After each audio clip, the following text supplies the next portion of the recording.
ลืมลาว่านั้นเคยลงโทษให้อย่าลืมฟังเสียงเพลงอ่านห้องส่งป่านนี้น้องคงพะวงถึงอายบ่บายน้องอย่าลดใจ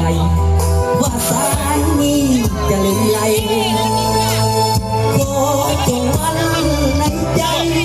ว่าสายแค่แน่น้องนา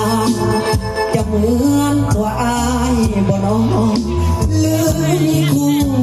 ความหอมกันน้องจากอายไปก่อนน้องจะได้ดีสัญญาเกิดลา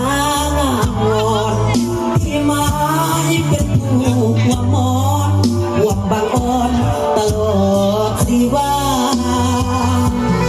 อย่าลืมฟังเสียงเพลงอายเสียก่อนก่อนจะเข้านอนห้องวอนมาก่อนนิทานน้องจงได้นอนฝันดีเถิดนาแก้วตาขอน้องจงลืมลาสัญญาสองเอาเดินนาน